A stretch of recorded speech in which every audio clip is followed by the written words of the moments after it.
Someone told me that when someone goes to the diaspora and, things don't go well, they're afraid to come back because they're afraid of being laughed at.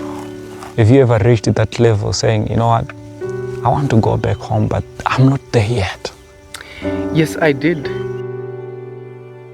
It's very hard, it's very hard, especially as a man, you're supposed to be like a provider. Yeah. And sometimes when you cannot provide enough, then it is very hard on the family. And it makes you start to think of what can you do, what can you do to provide. My wife had to also help me out. Lollipops. Yeah. So it's important to actually find a partner that understands the situation on the ground. Certainly. Because you said that you were working these certain hours and it was not enough. Yeah. And your wife recognized the situation on the ground and said, you know what? Yeah. I'm going to chip in and help. That's what happened. It is very important that one has got a spouse Yes. that is understanding, because in such circumstances, that's where most marriages break. Yes. Because the finances are very tight. Yes. And to find a person who does understand and uplift you and support you, Yes. being that pillar, it makes you stand. But as a man, it's not easy out there. It's rough. It's a rough world.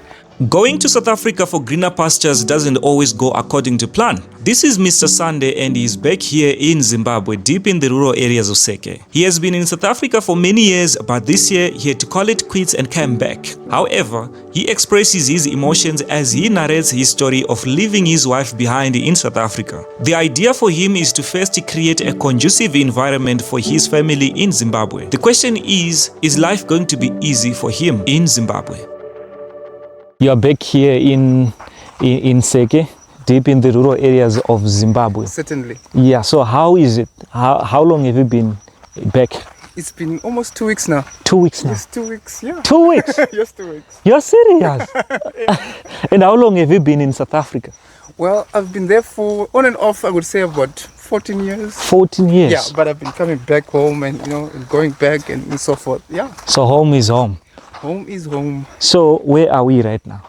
Well, right now we're here at my plot. I was able to find a small piece of land. Okay. And just a few days ago, we were able to build a small room. Yes, this is your small room. My small room, still under construction. We have to go there. I want people to see that when you are starting, you don't have to start big. So how big is your land? It's about 5 hectares. 5 hectares? 5 hectares of land. Yeah. And you started off by building your own room that you're probably going to be staying inside. Yes, definitely. I had to start somewhere. This room is very important to me because that's where everything will be. It's my office, it's my production house, it's my processing house. So yeah, I felt like I just need to have a fort, Yes. Yeah. So you're starting here. I'm starting right here. Why is it that you decided to invest here in the rural areas and not in cities, Harare CBD? Number one, I love the quietness. Yeah, very quiet. It's very quiet. Number two, there's more land to work on, so there's more opportunities in the rural areas. Really? Yeah, certainly. So you think that probably in the future, people are going to invest more in the rural areas? Yeah, I think definitely.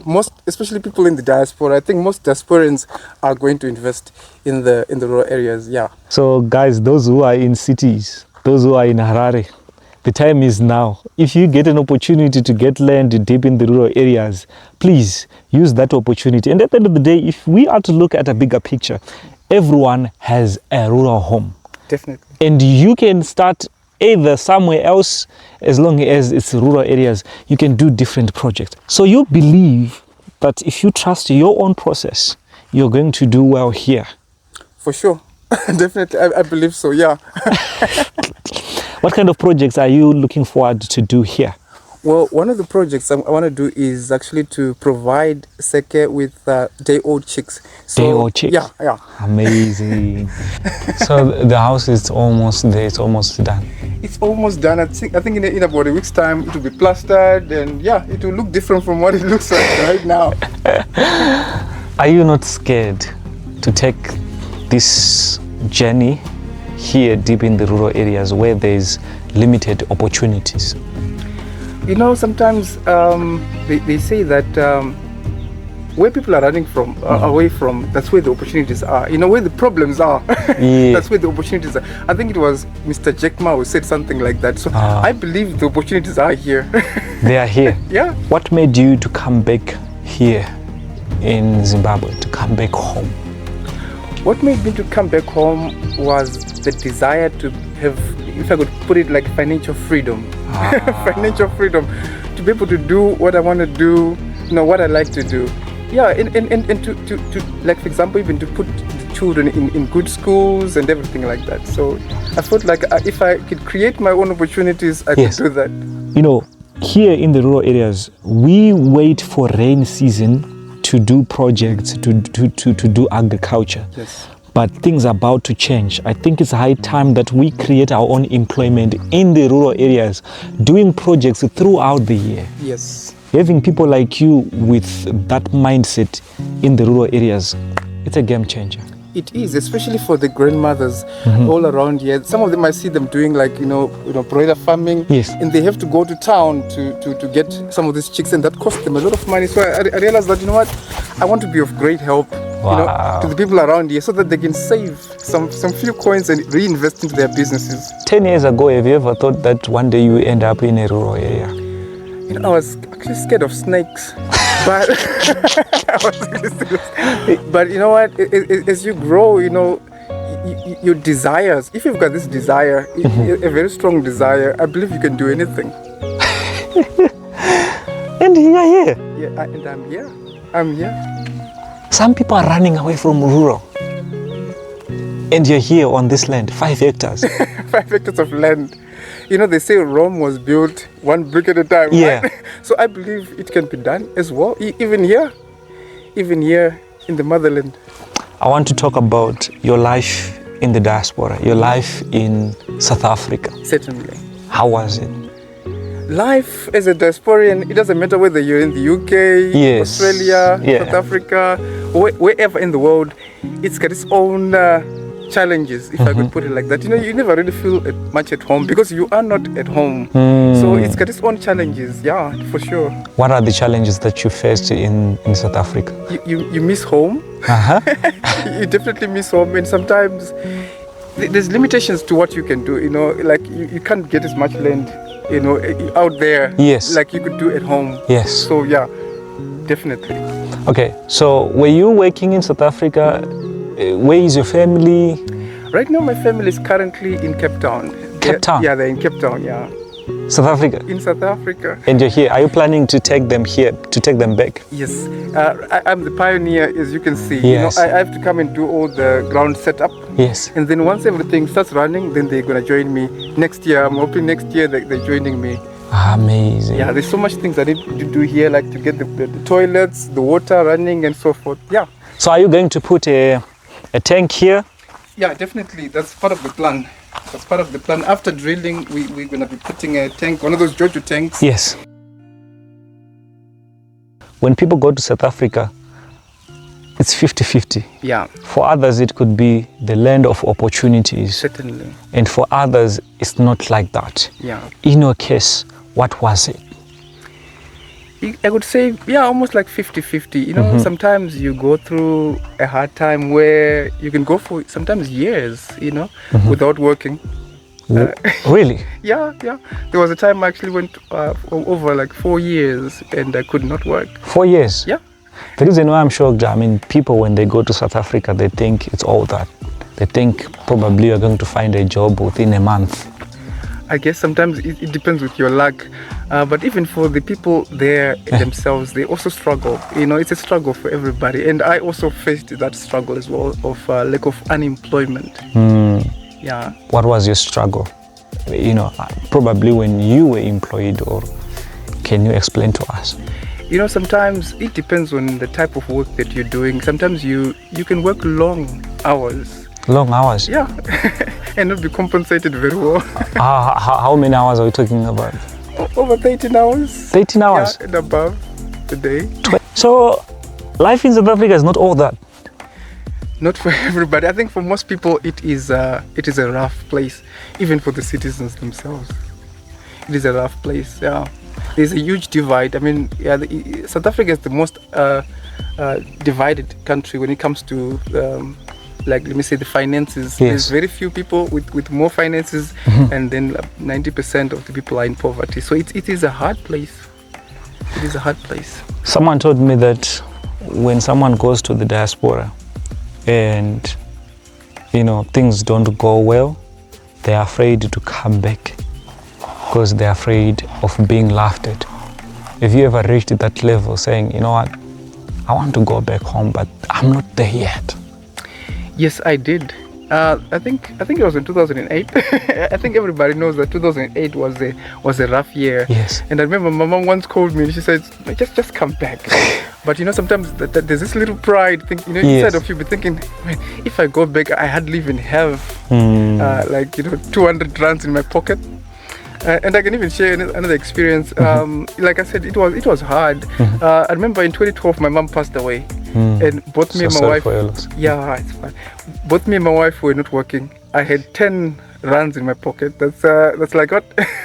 Like less than $1, 50 cents. yeah. That...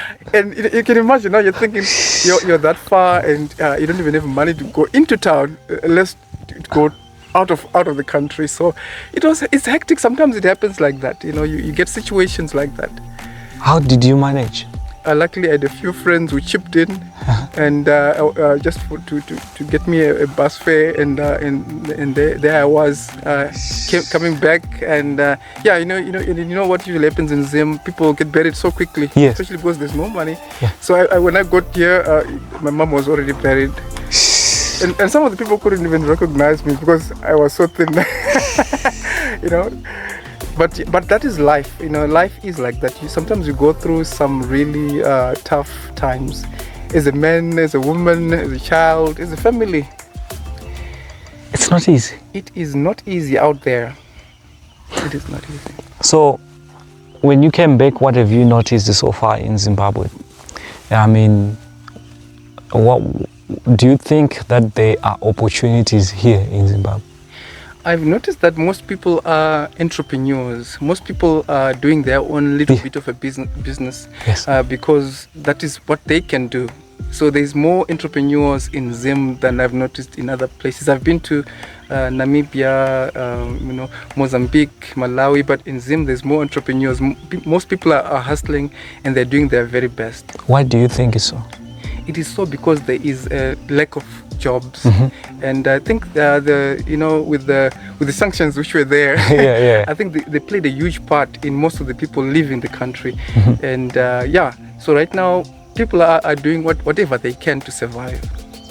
What I've noticed so far, people in the diaspora are coming back, like in huge numbers, to invest back in the rural areas. Certainly. From your own perspective, why do you think that they're doing that? I think it's because most of us in the diaspora, we were working in towns, and there's all this bustling, there's all this it's all this activity. It's just it's too hectic there, and once you stay there, you know, you realize that, you know what, I wanna go back to a place where it's a bit calmer. Where you can do your things like almost like a slow lane, but with fast productivity. And this is it. It's the rural areas. Even though everything is not adding up at the end of the day, in your case, you're here. It seems like you're happy. So, is everything okay? Like, I know that you're back, but is everything okay? Is everything proper? Do you have like the finances to manage everything? Well, I can honestly say that I've done my part. For the past year, I've been putting away every little bit I could get. From seeds, you know, when someone throws away a mango, I take that and I save it. Avocado, those pips. I save it, and but from saving a lot as a family, we came together. I set my wife and my children down, and we said, look, this is what we would like to do. We want to get somewhere. So we were saving most of our salary so that we could get a few things. So far I was able to accumulate a few things. For example, I started with the seeds. I would go to Agrimark in SA, buy some seeds, the forks, and I bought myself a chainsaw. Not everything has to be new, so sometimes you buy what you can. So I've got a chainsaw and I've got an incubator as well. I bought solar because I knew that I would be here and I would need power. Yes, and I also bought an inverter as well. What are the challenges that you're facing while you're here? The biggest challenge right now is that I've got one battery. I've got one battery, and to start that inverter, I actually needed 2 batteries. But I spoke to somebody, and they said that I would need to have a smaller inverter. Okay. Yeah, so that's what I currently need right now, so that I could start my day-old chicks incubation process. So at the end of the day, I have people who are watching this video, and probably they're interested in your story. Would you be happy if some of them say, you know what, I can chip in and assist you with a battery, I can assist you with this? Because at the end of the day, when we were in the car coming here, we mentioned that some of the challenges that we face here in Zimbabwe are we are destroying each other. Certainly, We are destroying. So we spoke about that there is need for people to build each other. Certainly. So would you be happy if someone says, I can help with this, I can help with that? Yeah. Now, if you can feel what I'm talking about, and you're out there, it doesn't matter whether you're in Australia, in the UK, in the US, wherever, even if you're in Zimbabwe, and if you feel like you could assist, would be so grateful with whatever you could assist, because we know that it's going to go a long way. We know that it's going to be there to help, not just myself and my family, but even the surrounding community and the nation as a whole. So we would really appreciate every little bit. I loved your story. And the reason why I'm saying I loved your story, you had faith. You came back here in Zimbabwe. Some of the people, when they're coming back to Zimbabwe to invest back and say, I'm going home, this is my retirement plan, they come back with 40,000 US dollars. They come back with 60,000 US dollars, knowing that probably 3 or 2 years, they are good. Yeah. But in your case, how much did you come back with? When I came back, because remember, you have to pay some of these things at the borders and stuff like that. I think I was left with like $800. See, that's what I'm talking about. Like, you had the audacity to come back home with nothing. Because at the end of the day, you have a big vision. You want to achieve these big things. But the finances are not that, the financial muscle is not there yet. The faith is what made me to love your story. And you're here, you're building this one room and say, this is my starting point. I am starting here, and we go forward. Certainly, they say sometimes, sometimes people look for where it is greener. When you say that the greener pastures. But someone once said that, the grass is greener where you water it. And this is where I'm watering it. Would you say that you wasted so many years in South Africa? I believe it's a process. There's always a lesson behind every adversity. I think sometimes the adversities is what actually makes us stronger. When we go through them, it feels like we're going through the ninth part of hell. But when you look back, you realize, okay, everything was there for a reason, for a lesson, to be learned.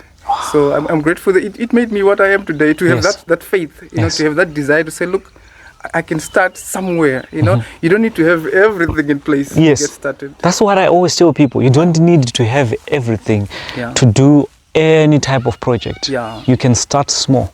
Because right now, to really find a job in Zimbabwe, it's not easy. No, it's not. And I recently interviewed someone who's doing chickens, road runners. Certainly. And they're saying that one road runner, they're selling it for $80. Imagine. Wow. Exactly. And a crate of those eggs, they are selling it above $50 US. A crate of those eggs. They're doing pure breeds. Wow.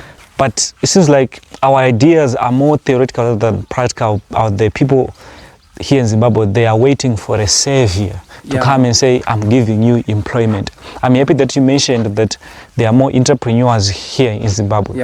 It literally means that people are shutting up their mouth and saying there are certain things that we cannot change. Rather, for myself, I can do this and make money. Certainly. You see? So what's your advice to young people that are watching this video, or anyone? Well, I would answer that by just giving a short story that whilst I was there, I didn't have a place to do like gardening. I mean, all this land. So what I did was I was staying in a room where there was a concrete wall.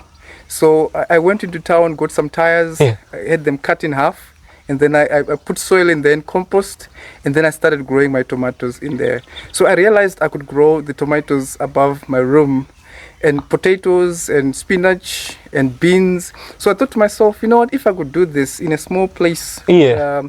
what more if I could do it on the ground where there's huge space? So I realized that there was great opportunity back home. There was opportunity back home. Certainly, and there is. Home is home. Home is best. Home is best. 5 hectares. Yeah. Are you planning to grow maize? I'm going to grow maize because I know that it's part of, for example, when I start even raising the chickens as well, it's part of 70% of the chicken feed is maize. So that will cut down on chicken cost as well. So definitely. Or you had to put a fence around your property? There is a fence around the property. You know, sometimes cows can just stray in. So yeah, it's always good to have a boundary on a piece of land. Yeah, for sure. Thank you so much for the opportunity that you gave me, and I'm so grateful. Guys, if it's the first time being here on this YouTube channel, just make sure to subscribe and comment and like. And for those who are interested to chip in and make this whole project a success, his number is there. For now, it's goodbye.